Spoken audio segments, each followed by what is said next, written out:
বলটা দে। আমার পোলাপানে গায়ে হাত দিছস কেন? কি করবো বল, তোর ছেলেরা বাপের কথা শোনে না, বেয়াদব হয়ে গেছে। ঈশান, তুই জানোস তো আমার বাপকে?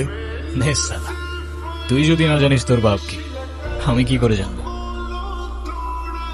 সময় আমারও আসবে ঈশান। হ্যাঁ আসবে তো, অবশ্যই আসবে। আর কুত্তেকা দিন আতা ভাই, ঢোমারি তোরও আসবে। কি রে, কি হয়েছে?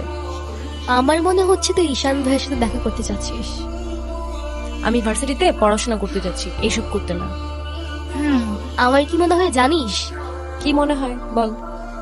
ঈশান ভাই তোকে পছন্দ করে। তোকে তো এসে বলে গেছে তাই না? বুঝি তো সব, আর বলা লাগবে না। এই শোন, তুই না ঈশান ভাইকে প্রপোজ করে দে। তুই যাবি এখান থেকে নাকি আমি কি ডাক দিব?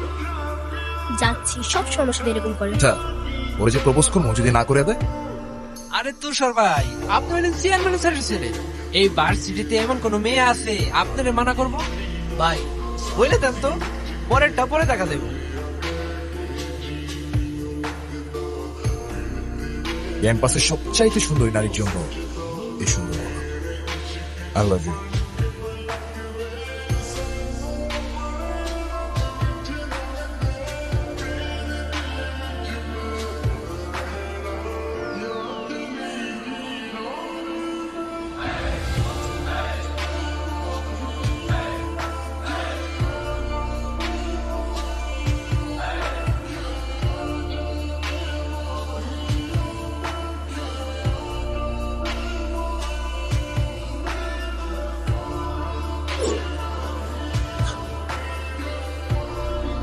কি বলিস? তুই কি ডিরেক্ট প্রপোজ করে দিছিস?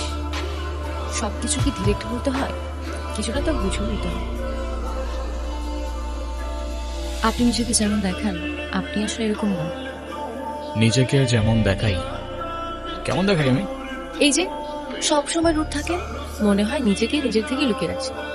তবে ভাগাভাগি করে নিলে ক্ষতি কি?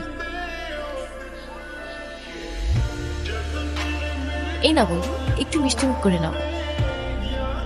ওকে।